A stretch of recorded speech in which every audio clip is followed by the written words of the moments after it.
제가 이거 써도 되죠? 네, 제가 마이크를 이걸로 사용하도록 할게요. 여러분 조금만 볼륨 올려주세요. 어, 저는 어려서부터 질문이 좀 많았어요. 예수님 믿기 시작하면서부터. 근데 제가 제 기억에 제일 기억나는 첫 번째 질문이 뭐였냐면 이거였어요. 제가 고등학교 1학년 때 예수님을 만나게 됐거든요.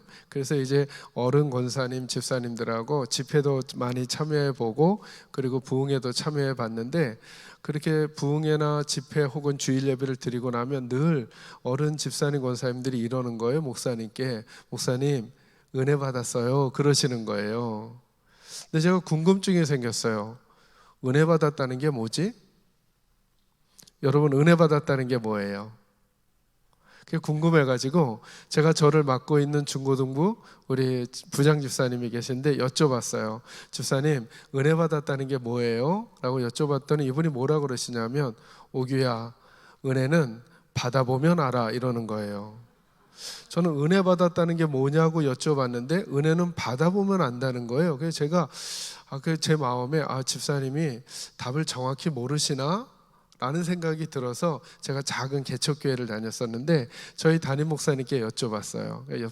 목사님께 주일 예배가 마쳐지고 난 다음에, 목사님 은혜 받았다는 게 뭐예요? 라고 여쭤봤더니 목사님 뭐라고 하시냐면, 두 분이 짜셨는지 대답이 똑같아요. 오규야, 은혜는 받아보면 알아.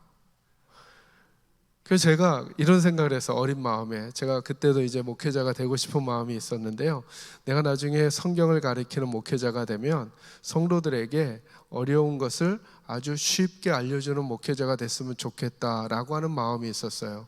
그래서 신학교에서 이제 성경을 공부하고 묵상하면서 은혜 받는다는 게 뭘까 라고 하는 걸 알려드리면 좋겠다라는 생각이 들었어요. 왜냐하면 은혜 받는다는 게 뭔지 모르면 뭘 받아야 할지를 잘 모르게 되는 거고요. 또 하나, 은혜를 받았음에도 받았는지를 모르게 되는 거예요. 제 에피소드 하나 얘기해 드릴게요. 제가 고등학교 1학년 때 이제 여러분 이제 교단마다 좀 저도 합동측 출신이에요. 사실은 지금은 통합측에 가 있지만 교단마다 좀 다르지만 저는 언제 예수님을 믿게 됐냐면 고등학교 1학년 때 이제 예수님 믿게 됐는데, 한 번은 목사님이 한월산 기도원에 가자 그러시는 거예요. 어르신들 중에 좀 아시는 분 계신가요? 한월산 기도원 갔는데 그 기도원의 특징이 뭐냐면 멍멍멍 짖는 강아지의 개의 베이비만 빼고는 다 방언을 받는다는 거예요. 근데 저는 이제 그거 잘 모르고, 우리 작은 교회였으니까 제가 중고등부 회장이었는데 모든 애들을 다 데리고 왔는데 20명이었어요, 저까지 포함해서. 근데 가보니까 완전 기도원이 제 스타일이 아닌 거예요. 여러분 딱 보시다시피 전 약간 매너 있고 약간 막 그런 스타일이잖아요. 갔더니 찬양을 하는데 막 손을 들고 막 기도하는데 벌벌벌 떨면서 소리를 지르면서 하는데 이거 완전 제 스타일이 아닌 거예요. 근데 더 큰 문제가 생겼어요. 20명의 학생들이 갔는데 딱 한 명만 빼고 나머지 19명이 다 방언을 받았어요. 못 받은 한 명이 누굴까요? 제가 그렇게 보이세요? 저만 못 받았어요. 근데 이 방언 받은 사람들 매너 없잖아요.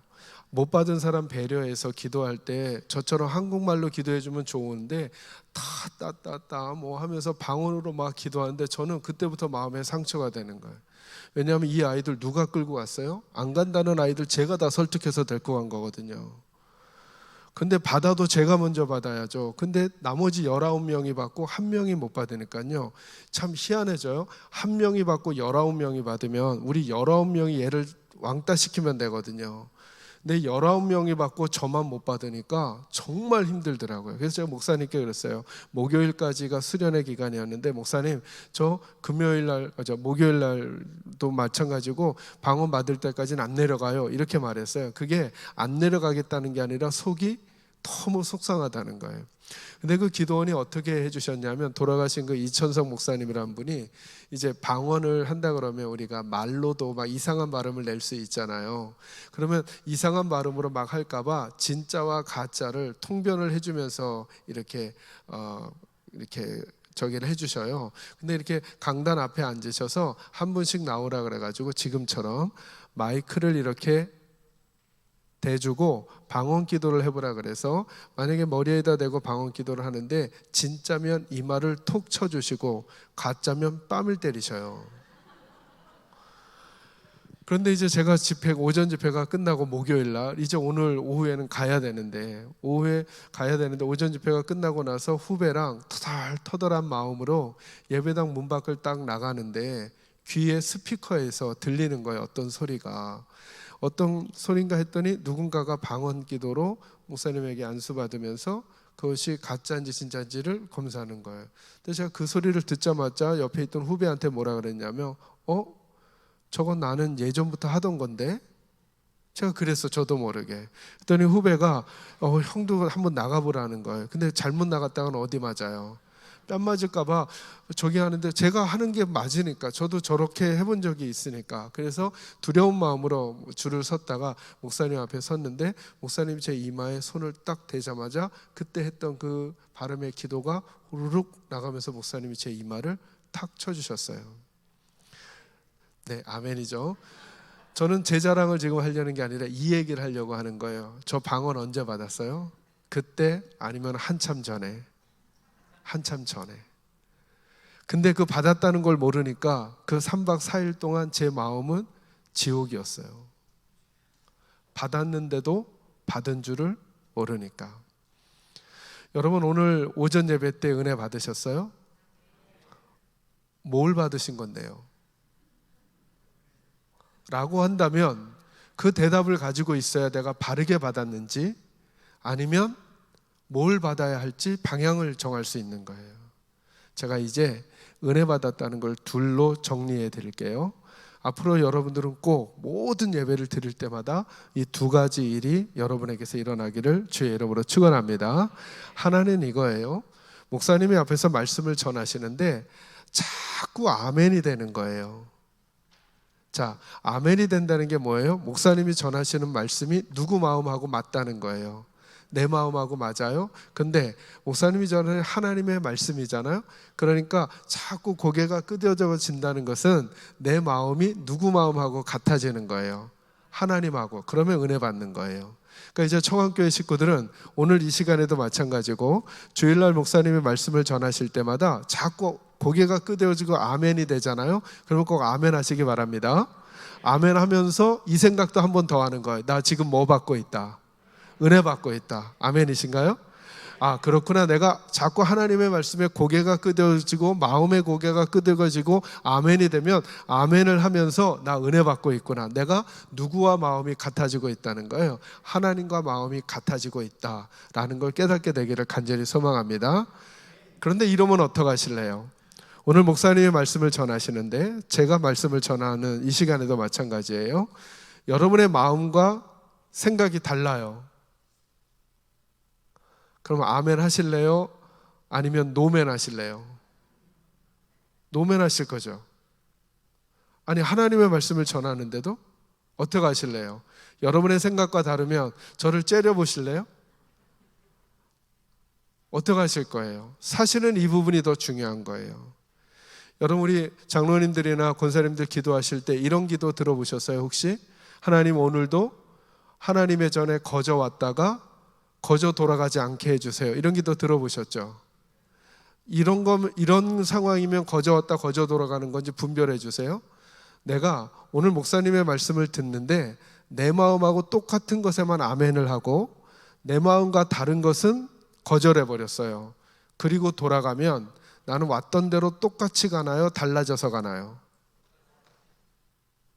똑같이 가죠. 그죠? 왜요? 이런 거죠.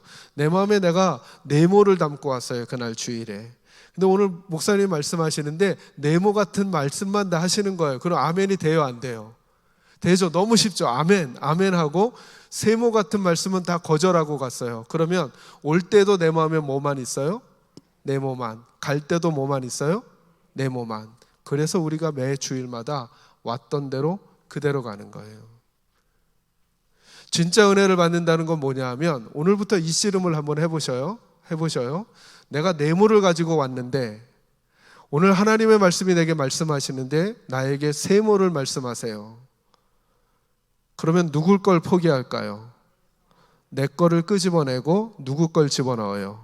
하나님 걸 집어넣으면 난 네모로 왔는데 돌아갈 땐 뭐로 가요? 세모로 가니까 왔던 대로 가요? 변해서 가요? 변해서 가죠. 변해서 가니까 저 문을 열고 나갈 때 내가 변화된 사람으로 살 수 있는 거예요.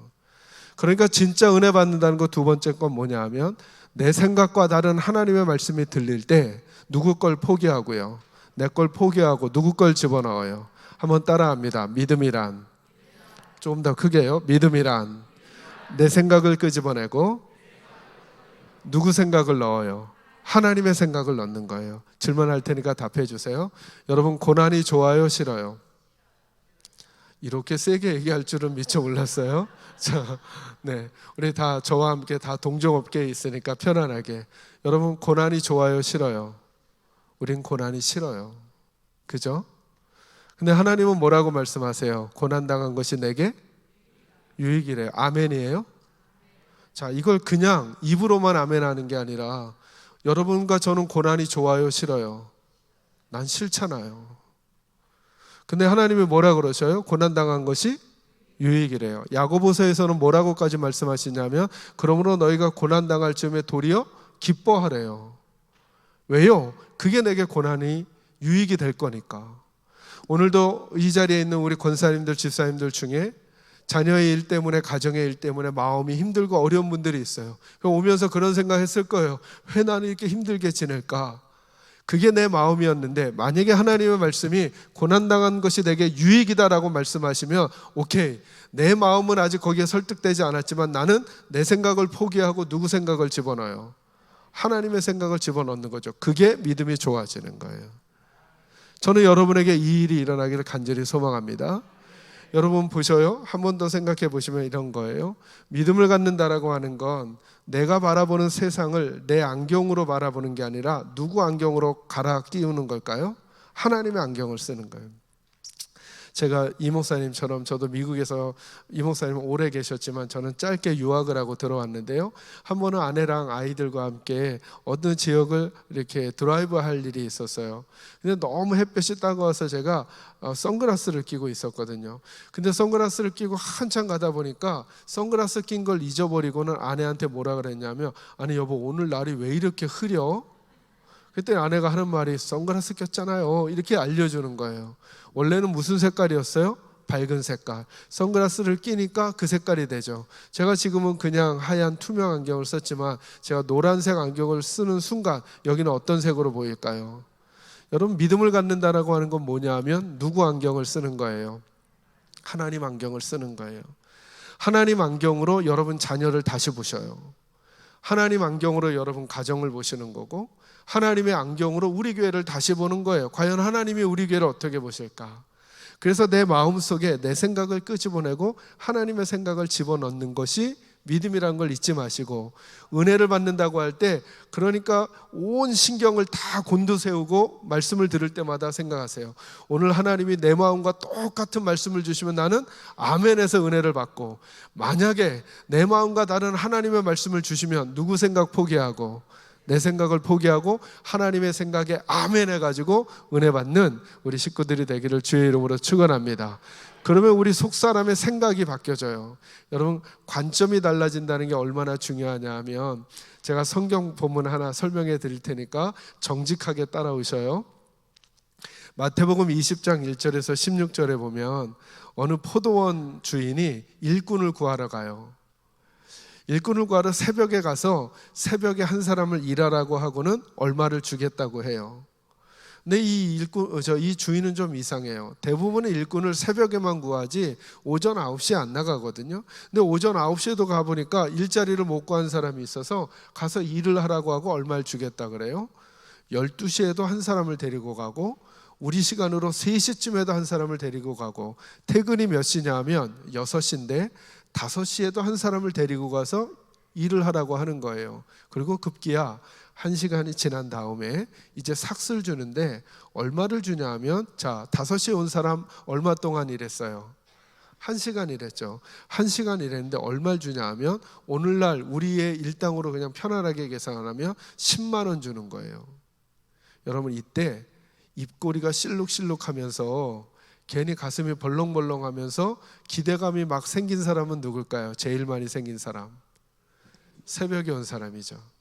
왜요? 1시간 일하고 얼마 받았어요? 10만 원. 자기는 12시간 일했거든요. 이게 얼마야?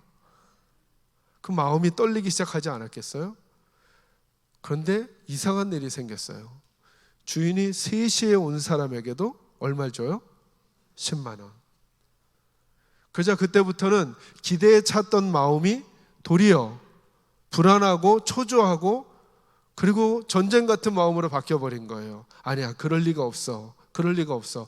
어떻게 1시간 일한 사람하고 12시간 일한 나를 똑같이 취급하겠어? 아마 이 주인은 오전, 오후로 나누는지 몰라. 12시까지 온 사람은 10만 원, 그 아래는 좀 다르겠지. 그런데 12시에 온 사람도 10만 원, 그리고 급기야 9시에 온 사람에게도 10만 원, 그리고 자기에게도 10만 원을 주는 거예요. 여기까지만 듣고 이 주인이 부당해요? 부당하지 않아요? 아니, 성경이니까 입답답게 하지 말고 그냥 우리 업계에서 이거 부당해 보여요? 부당하지 않아 보여요? 부당해 보이죠? 그래서 이 새벽에 온 사람이 손 들고 말했어요. 주인님, 이건 부당합니다. 저 사람은 1시간 일했고 나는 12시간 일했는데 저 사람에게도 10만 원, 나에게도 10만 원. 이건 너무 부당합니다. 이 말 할만해요? 하면 안 돼요. 자, 이제 다 따라오셨어요? 할만해요. 근데 주인이 뭐라 그러냐면 이렇게 말하는 거예요. 얘야, 내가 너한테도 10만 원 주겠다고 했고 내가 이 사람에게도 10만 원 주겠다고 한 대로 내가 너에게 10만 원 주기로 한 만큼을 주지 않았느냐? 주인 말 맞아요? 안 맞아요? 맞는데 내켜요? 안 내켜요? 여러분? 그리고 한마디를 덧붙이는 거예요. 주인이, 얘야, 내 돈 가지고 내가 이 사람에게도 10만 원 주고 너에게도 10만 원 주는데 네가 왜 나한테 뭐라 그러냐? 이렇게 말하는 거예요. 주인 말 맞아요? 틀려요? 마음은 편해요? 안 편해요? 그래서 그 본문이 저와 여러분에게 이해가 안 되는 거예요. 이제 제가 관점만 바꿔드릴 테니까 다시 저에게 답해 주세요. 어느 어머니에게 4명의 자식이 있었어요. 어머니도 일자리를 구해야 하고 자녀들도 일자리를 구해야 하루를 먹고 살아요. 그런데 새벽에 나가봤더니 주인이 나를 일을 하라 그러는 거예요. 나이 많은 나를. 이 어머니는 주인이 고마웠을까요? 안 고마웠을까요? 고마웠겠죠. 근데 일을 하러 가면서도 어머니는 눈에 밟히는 거죠. 자식들이. 첫째, 둘째, 셋째, 넷째가 아직도 일자리를 못 구한 거예요. 포도원에 가서 열심히 일을 하는데 보니까 주인이 오전 9시가 됐는데 첫째 아들을 데리고 오는 거예요.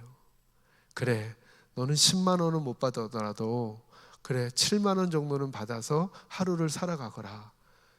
그런 마음에 주인이 고마웠겠죠? 그래도 어머니는 누가 눈에 또 밟힐까요? 아직도 일자리를 구하지 못한 둘째, 셋째, 넷째가. 근데 이 주인은 이상하셔요. 12시에 나가서는 둘째를 데려다가 일을 시키는 거예요. 어머니는 이 주인이 고마웠겠죠. 아, 그래, 너는 5만 원이라도 받아라. 그런데 역시 셋째, 넷째가 눈에 밟혀요.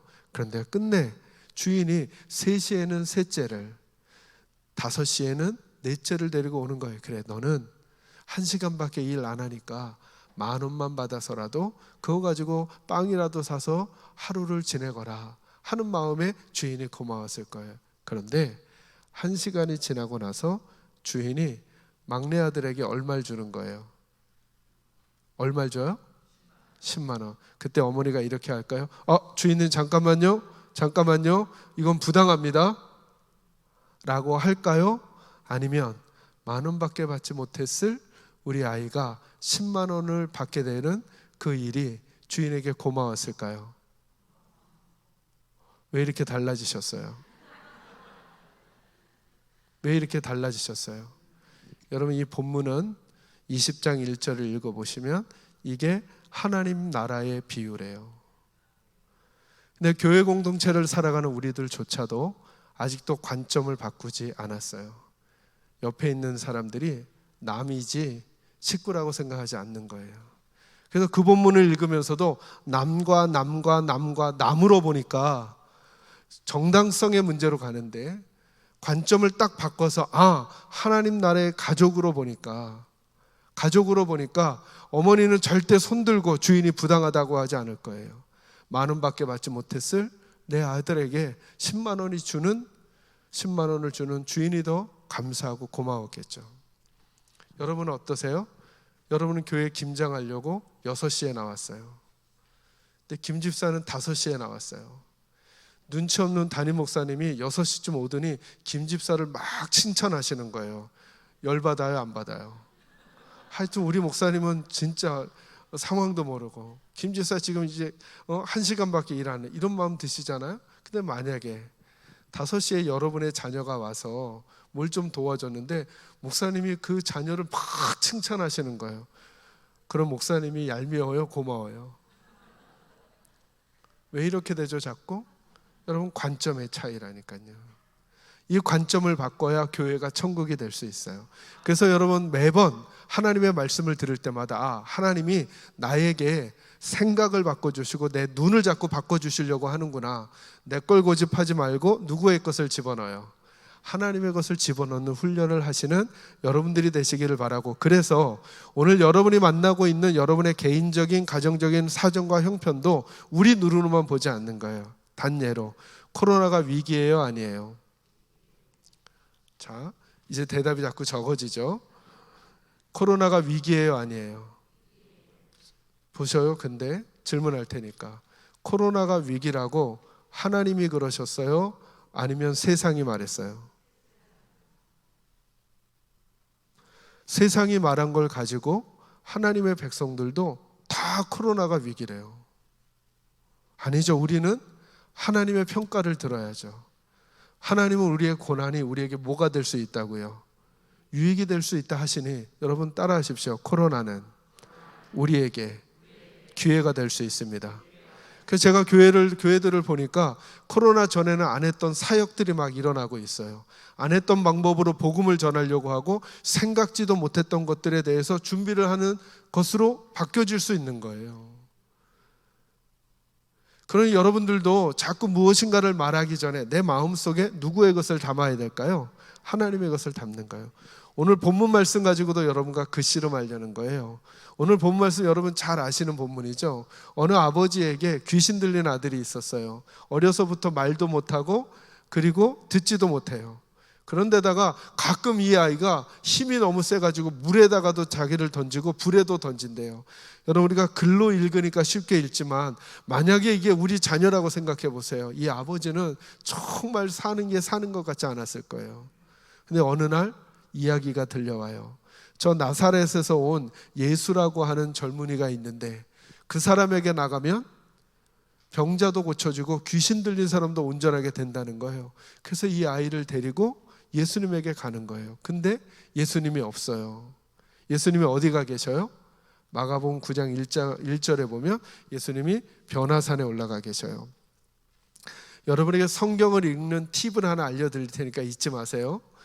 복음서를 읽으시다가 이런 구조를 한번 보세요. 어떤 본문에 어려움이 있어요. 근데 거기 예수님이 계시잖아요. 그러면 다음 본문을 읽기 전에 예상하셔요. 뭐라고 예상하시면 되냐면 예수님이 계시니까 이 문제는 해결될 거야. 그러니까 문제를 보지 말고 그 문제 가운데 누가 계신지를, 예수님 계신지를 보셔요. 그리고 예상하시면 그 뒤에 그 문제가 해결됩니다. 예를 들어 요한복음 2장 가나의 혼인잔치에 누가 계셨어요? 예수님이. 그런데 뭐가 떨어져요? 포도주가 떨어지는 본문이 생기죠. 그죠? 그 문제가 생겼을 때 걱정부터 하지 마시고 이렇게 생각하셔요. 문제가 생겼지만 거기 누가 계셔요? 예수님 계시니까 그 문제는 해결될 거야 예상하시고 본문을 읽어가셔요. 그럼 해결돼요, 안 돼요? 해결돼 있죠. 그리고 또 하나 거꾸로 어느 본문에서 예수님이 떠나가셔요. 그러면 본문에서 누가 떠나가셨어요? 예수님이. 그러면 예상하고 읽으셔요. 문제가 생기겠구나.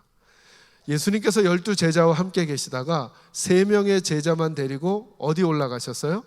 변화산에 올라가셨죠. 자, 이 그림을 잘 그려보세요. 변화산 꼭대기에 예수님이 계셨어요, 안 계셨어요? 원래는 안 계셨는데 올라가셔서 이제 예수님이 여기 계셨으니까 예상하고 읽으세요. 변화산 꼭대기에서 무슨 일인가가 일어날 거예요. 그래서 제자들이 그때 모세와 엘리야와 예수님이 대화하는 걸 보시고 거기에 초막 셋을 짓고 안 내려가고 싶다 그랬잖아요. 여기 너무 좋아서. 자, 그런데 반대로 여기는 12명의 제자 중에 몇 명이 올라갔어요. 그리고 누가 안 계셔요. 그러니까 예상하고 읽으셔요. 문제가 발생하겠구나. 아니나 다를까 귀신 들린 아이의 아버지를 데리고 아이를 데리고 아버지가 왔는데 제자들이 못 고쳐요. 이거 여러분의 삶에도 적용하셔요. 여러분의 자녀는 지금 좋은 직장에 가셨나요? 이걸 보는 게 아니라 그 아이 옆에 예수님 계신지 보세요. 예수님 안 계시면 이 아이 어려워져요. 여러분의 자녀는 요즘 어려움을 겪고 있나요? 그 아이가 겪고 있는 어려움 보시지 마시고 그 아이 옆에 예수님 있는지 보셔요. 그 아이 옆에 예수님 계시면 이 아이 분명히 다시 일어섭니다. 여러분의 가정도 이렇게 보셔요. 여러분의 가정에 요즘 어떤 문제가 오셨나요? 그 문제 때문에 마음이 무너지고 너무 힘드신가요? 그 문제 보지 마시고 여러분의 가정의 본문 안에 예수님 계신지 보셔요. 예수님 계시면 그 문제 해결해 주실 줄로 믿으시기 바랍니다. 근데 만약에 여러분의 가정에 요즘에 돈이 잘 벌리세요? 남들보다 일이 술술 잘 풀리세요? 이거 보셔요. 그거 보지 마시고 그 여러분의 삶의 본문 안에 예수님 안 계시잖아요. 여러분 준비하고 계셔야 돼요. 분명히 문제가 생겨요. 그래서 여러분, 저와 여러분의 복의 근원은 어디에 있느냐? 내가 좋은 상황에 갔는가 나쁜 상황에 갔는가가 아니라 그곳에 내가 예수님과 함께 있는가 함께 있지 않는가가 더 중요하다는 사실을 잊지 마시기 바랍니다. 그래서 예수님이 안 계시니까 예수님이 안 계시니까 제자들이 고쳐요, 못 고쳐요? 못 고치는 거예요. 그래서 그거 가지고 막 변론하고 있는데 예수님이 변화산에서 본문으로 19절에 내려오시죠. 자, 그럼 예상하면 되죠. 이제 이 문제 해결돼요. 아니나 다를까 예수님이 그 아버지가 한탄하잖아요. 예수님, 당신들의 제자가 못 고쳤습니다. 제발 하실 수 있거든 고쳐주세요 라고 하실 수 있거든이라고 하니까 예수님이 그의 생각을 바꾸시죠. 하실 수 있거든이 무슨 말이냐? 그거 빼고 믿는 자에겐 능치 못함이 없느니라 라는 하나님의 말 넣으라는 거예요. 믿는 자에겐 능치 못함이 없느니라. 그러자 그 아버지가 말하죠. 예수님, 제가 믿습니다. 제 믿음 없는 것을 도와주십시오. 그러니까 예수님께서 그 아이를 고쳐주셨어요. 만약에 그 아이를 고치는 것만이 목적이었다면 본문은 여기에서 끝나도 돼요. 그리고 우리는 이렇게 적용하면 돼요. 문제가 생기면 누구한테 나가요? 예수님께 나가요. 나갈 때 뭘 가지고 나가요? 믿음으로 나가요. 그럼 문제 해결돼요. 이렇게 하면 끝날 본문이에요. 근데 이 본문은 진짜는 지금부터 시작돼요. 제자들이 이렇게 묻는 거예요. 예수님, 왜 우리는 못 고쳤습니까? 오늘 저와 여러분 재직들과 우리 하나님의 사람들의 문제가 뭐냐 하면 하던 일을 안 하는 게 아니에요. 하는데 우리에게서 능력이 잘 나가지 않아요. 저는 오늘 여러분과 제가 왜 능력을 잃어버렸는지, 능력을 어떻게 찾을지를 본문을 통해 알려고 하는 거예요. 그래서 예수님이 뭐라 그러셨어요? 왜 우리는 귀신을 내쫓지 못했습니까? 그랬더니 예수님의 대답이 뭐예요? 뭐 외에는, 기도 외에는 이런 유가 나갈 수 없느니라. 그러니까 제자들이 뭐 하지 않았다는 거예요? 기도하지 않았다는 거죠.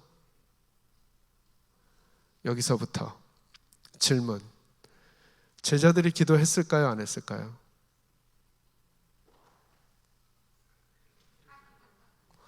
생각해 보셔요. 여러분의 목사님에게, 부목사님에게 여러분의 자녀의 건강 문제를 가지고 오면 목사님들이 기도할까요? 안 할까요? 당연히 하죠. 자, 사도들은 저희들하고 레벨이 다른 분들이에요. 그분들이 이 아이를 위해서 기도했을까요? 안 했을까요? 했다고 보는 것이 당연하죠. 근데 문제는 여기 있어요. 제자들은 기도했는데 누가 기도를 안 받고 계셔요 지금? 예수님이 기도하지 않았다 그러잖아요. 제자들이 기도했지만 누구는 기도가 아니라고 지금 하셔요. 예수님은 너희가 기도하지 않았다는 거예요. 이 말은 무슨 말이에요? 너희의 기도는 뭐가 아니라고? 기도가 아니라는 거예요.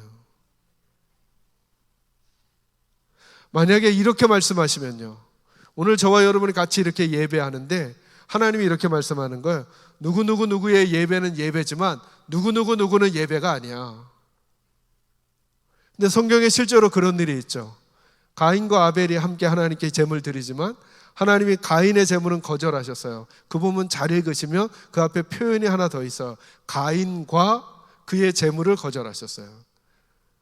왜요? 가인이 지금 뭐 하는 게 아니니까. 하나님 앞에 예배하는 게 아니니까. 근데 아벨은 예배를 드리고 있는 거라는 거예요. 그래서 아벨과 아벨의 제물은 받아요. 이건 100%예요. 저와 여러분 중에도 지금 이 자리에 계신 분들이 다 같이 예배라고 하는 자리에 있지만 누군가의 예배는 하나님께 예배로 받아들여지고 있고 누군가의 예배는 하나님이 예배 아니라는 거예요.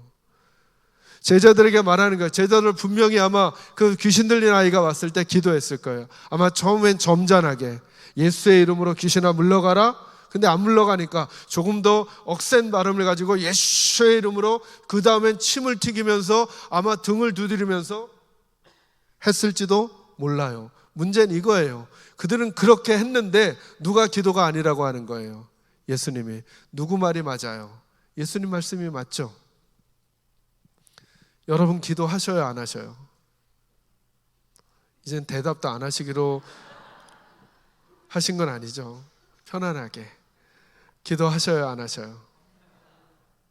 근데 만약에 주님이 그건 기도가 아니야, 네 자랑이지, 그건 기도가 아니야, 그냥 남 들으라고 한 거지, 그건 기도가 아니야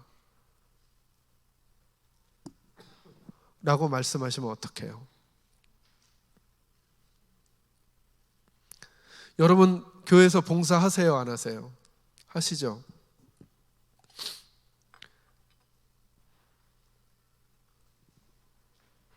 근데 주님이 이렇게 말씀하시면 어떡해요? 너희들이 한 건 봉사가 아니야. 너희들은 너희 이름 내려고 한 거지. 죄송하지만 예쁜 성가대가 계시니까 여러분 찬양하셨죠? 찬양하셨는데 만약에 주님이 이렇게 말씀하시는 거예요. 너희가 한 건 찬양이 아니야. 너희 노래 자랑한 거지. 찬양은 그런 게 아니야 라고 주님이 평가하시면 어떡해요? 지금 제자들은 그 평가를 받고 있는 거거든요. 그들은 분명히 기도했을 거예요. 근데 주님이 그들 보고 기도하지 않았다고 하는 거예요. 왜일까요? 뭐가 문제일까요? 이것 때문에 그래요. 자, 여기가 마가복음 9장 몇 장이요? 자, 숫자가 중요해요. 이제부터 잊으면 안 돼요. 마가복음 몇 장? 9장. 제자가 몇 명 있었어요? 10명 아니죠. 이러면 곤란하죠. 12명의 제자 중에 몇 명이 올라갔어요? 3명. 그러니까 몇 명 남았어요? 자, 잊지 마세요. 마가복음 9장에서는 몇 명이 기도해요? 9명이 어린아이 1명이에요. 그죠? 자, 마가복음 6장에 가면 어떤 일이 있냐면, 자, 마가복음 몇 장? 자, 어디가 빠른 데예요? 6장이 빨라요? 9장이 빨라요? 자, 6장이 빠르죠. 6장에 가면 어떤 일이 있냐면 이런 일이 있어요. 그때까지는 항상 누가 제자들을 데리고 다니시냐 하면 예수님이 데리고 다니시는 거예요. 그래서 귀신 들리는 사람을 만나도 제자들은 두려워할 필요가 없어요. 왜요? 누가 계시니까. 예수님이 다 귀신을 쫓아내시니까 겁낼 필요가 없어요. 근데 마가복음 6장 7절 이하에 보면 예수님이 갑자기 어떻게 하시냐면 제자들을 2명씩 짝을 지어요. 자, 숫자 몇 명씩? 2명씩 짝을 지으셔서 전도 여행을 떠나보내세요. 떠나보내시니까 예수님 같이 가셔요, 안 가셔요? 예수님은 안 가시고 제자들끼리만 가는 거예요. 지금 몇 명씩? 그 상황으로 빨리 들어가세요. 2명씩 전도 여행을 딱 가는데 귀신 들린 사람을 처음 만났을 때 제자들의 마음을 한번 헤아려 보는 거예요. 1번 겁이 났다, 2번 담대했다. 어떤 걸까요? 겁이 날까요? 자신만만했을까요? 겁이 나죠. 누가 같이 안 가시니까. 예수님이 같이 안 가시니까. 그러니까 물리적으로는 예수님이 멀리 계시지만 제자들 마음속에 누가 간절했을까요? 예수님이 간절했겠죠. 그죠? 그래서 그 간절한 예수의 마음으로, 예수님을 앙망하는 마음으로 귀신아 물러가라 했단 말이에요. 마가복음 6장 13절에 뭐라 그러냐면 제자들이, 기억해 놓으세요, 많은 귀신을 쫓았대요. 몇 명씩 가서? 2명씩 가서. 예수님 같이 가셨어요? 안 가셨어요? 안 갔지만 그들 마음속에 누가 간절했다고요? 예수가. 왜? 지금까지 예수님이 다 같이 가다가 안 가시니까. 자, 이제 9장으로 오세요. 제자들 몇 명? 9명. 귀신 들린 사람은 하나. 그것도 어른, 아이. 제자들의 마음이 어땠을까요? 1번 두려웠다. 2번 자신만만했다. 아니 잠깐 예수님 지금 어디 계셔요? 변호산 꼭대기에 계셔요? 같이 계셔요? 안 계셔요? 안 계신다니까요. 다시요. 제자들 9명의 마음이 1번 두려웠다. 2번 자신만만했다. 어떤 걸까요? 자신만만했어요. 뭐가 이렇게 만들었죠? 귀신 들린 사람이 앞에 있는 것도 똑같고 물리적으로 예수님이 변화산에 떨어져 계신 것도 똑같은데 도대체 무엇이 제자들의 마음 속에 예수님이 계시지 않도록 만들어 버렸냐는 거예요. 그러니까 그 제자 9명에게는 물리적으로도 예수님이 같이 계시지 않고 마음속에도 그 일을 진행하는데 누가 없어요? 예수가 없어요. 왜 자신만만했어요? 우리의 경험이. 지난번에 몇 명씩 갔어요? 2명씩 가서 많은 귀신을 내쫓았어요. 지금은 우리 몇 명이에요? 9명. 그때 많은 귀신이 있었는데 지금은 귀신 들린 사람도 하나. 그것도 성경이 너무 재미있으시죠? 어린아이를 다루고 있어요. 건장한 청년도 아니고 어린아이니까 제자들은 지금 요 크기를 보는 거예요. 그리고 나서 그들이 아무리 예수의 이름을 부르는 기도를 하여도 주님은 이미 알아버리셨어요. 니들 마음속에 내가 없어. 기도도 있고 찬양도 한다고 하고 예배도 드린다고 하고 봉사도 한다고 하는데 너희 마음속에 내가 없어. 제자들은 알았어야 했어요. 능력은 우리들의 기도 소리에 큰 게 아니었고 누구였어요? 예수님. 제자들은 알았어야 했어요. 능력은 우리 숫자가 아니라 누구였어요? 예수님이었어요. 제자들은 알았어야 했어요. 능력은 우리의 경험이 아니라 누구였어요? 예수님이었어요. 예수님이 사라지고 나버린 경험, 예수님이 사라져버린 돈, 예수님이 사라져버린 우리 숫자, 예수님이 사라져버린 인적 자원, 이건 모두 다 하나님의 일에는 아무런 영향을 끼칠 수 없음을 오늘 본문이 말해주고 있는 거예요. 우리 재직들은 하나님의 일을 하는 사람들이잖아요. 그죠? 여러분은 무엇을 가지고 일하려고 올 한 해를 작정하시나요? 작년에 했던 경험, 우리가 했던 전통, 우리 숫자, 우리 재정. 근데 저와 여러분이 늘 빠지기 쉬운 함정이 뭐냐 하면 여러분 저를 빗대어 설명드릴 테니까 답해 주세요. 제가 설교가 잘 준비된 거 1번, 설교가 잘 준비되지 않은 거 2번. 언제 기도를 많이 할까요? 절 보시면서도 둘 다 열심히 한다고 해주셔야 되는 거 아니에요? 근데 어떻게 될 가능성이 많을까요? 준비가 잘 됐을 때 기도를 많이 할까요? 잘 안 됐을 때 많이 하게 될까요? 희한하죠. 잘 되니까 누구를 의지하지 않아요. 하나님 의지하지 않게 되고 안 되니까 의지하더란 말이죠. 여러분 어떤 교회에서 어떤 사역을 해야 되는데 돈이 많아요. 이때 기도를 많이 할까요? 재정이 없어요. 이럴 때 기도를 많이 할까요?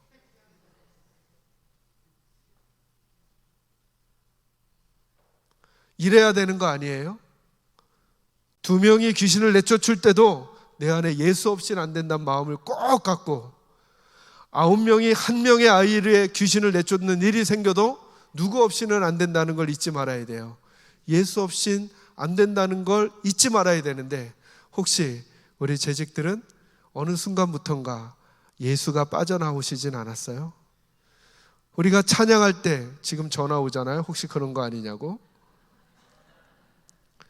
예수가 빠져나오고 찬양하고 있진 않아요? 예수 없이 기도하고, 예수 없이 예배하고, 예수 없이 교회 일을 의논하고, 그러다 보니 그 일을 다 지나고 나니까 주님이 나타나는 게 아니라 사람의 일만 남는 일이 있어서는 안 되는 거죠. 저는 여러분을 축복합니다.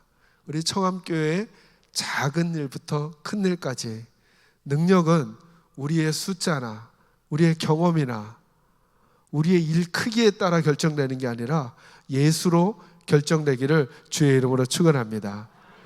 여러분, 이런 생각 해보셨어요? 나무젓가락하고 칼하고 싸우면 누가 이길까요? 저는 이렇게 대답해 주시는 분들 너무 고마워요. 네, 다시요. 나무젓가락하고 칼하고 싸우면 누가 이길까요? 다 이렇게 생각해요. 근데 저는 나무젓가락이 이기는 거 수도 없이 봤어요. 뭘 보시면 되냐 하면 홍콩 영화 보시면 돼요. 홍콩 영화 보시면 항상 고수들이 주막에 앉아서 만두 젓가락으로 먹고 있어요. 그러면 하수들이 칼 차고 와서 옆에서 시비 걸어요. 그러면 고수가 만두를 젓가락으로 먹다가 눈을 쿡 찔러서 이겨버려요.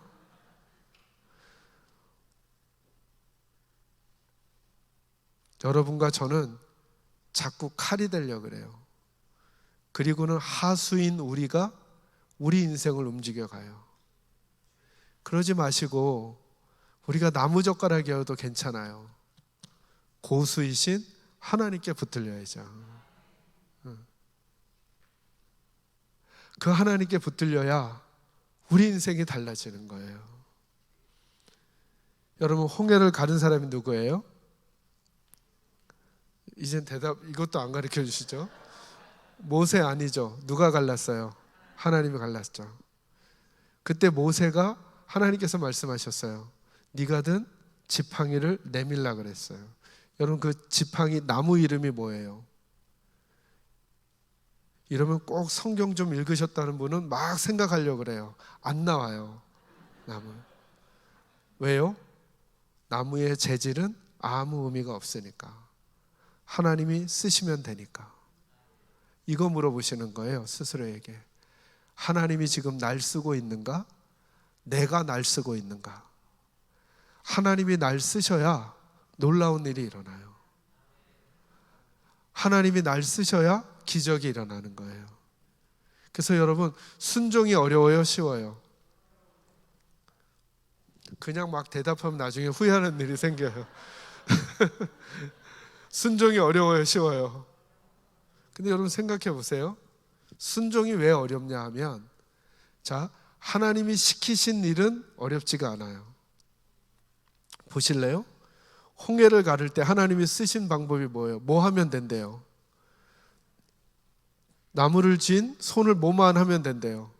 이거 어려워요, 쉬워요? 이거 너무 쉽죠? 뭐가 어려워요? 우리 생각이 어려워요. 이래서 되겠어? 이게 어려워요. 자, 요단강 건너갈 때 하나님이 쓰신 방법이 뭐예요? 언약궤를 맨 제사장들이 그 안으로 걸어서 들어가라 그랬어요. 여러분, 이거 쉬워요, 어려워요? 아니, 걸어가는 거 말이에요. 이건 쉽죠? 뭐가 어려워요? 이래가지고 되겠어? 하는 우리 생각이 어려워요. 여러분, 성경을 잘 보시면 하나님이 하라고 하시는 건 쉬워요. 근데 뭐가 어렵냐 하면, 그 하라고 하는 게 정말 그렇게 될까 생각하는 우리들의 마음이 어려워서 순종이 어려워지는 거예요. 그죠? 여리고성 무너뜨릴 때 하나님이 하라고 하신 방법은 뭐예요? 그냥 트레킹 하시라는 거잖아요. 하루에 한 바퀴씩 돌고 7째 날 7바퀴 돌고 소리만 지르면 돼요. 이거 쉬워요, 어려워요? 이건 쉬운 거죠. 뭐가 어려운 거냐 하면, 하나님께서 어디를 공격해서 어디를 무너뜨리고 어떤 전략을 써라고 하시면 그거 하다가 보면 너무 힘들잖아요. 여러분, 홍해를 가르시는데 하나님이 이 방법 알려주시는 거예요. 너네 홍해 가를 때 바가지를 다 들고 다 퍼낸 다음에 건너. 이러면 납득이 조금 되기는 하지만 이거 쉬워요, 어려워요? 이거 완전 안 되는 일이죠. 그래서 보면 하나님이 하라고 하시는 일은 어렵지 않아요, 여러분. 뭐가 어렵냐? 우리의 생각과 관점을 바꾸는 게 어려워요. 여러분, 관점을 바꾸십시오. 예수가 능력임을 잊지 마시고 올 1년 동안은 어떤 일을 하든 내 경험과 내 능력과 내 숫자와 내가 가진 재정으로 일하는 게 아니라 하나님께서 나의 주인 되셔서 나를 사용하시는 놀라운 일들이 여러분 개인과 가정, 그리고 여러분 부서, 그리고 여러분 교회 가운데 나타나게 되기를 주의 이름으로 축원합니다. 이제 제가 잠시 기도하겠습니다. 거룩하신 아버지 하나님, 감사합니다. 오늘도 말씀 듣습니다. 이 말씀이 잘 박힌 모처럼 우리 가슴에 꼭 새겨지도록 인도해 주시옵소서.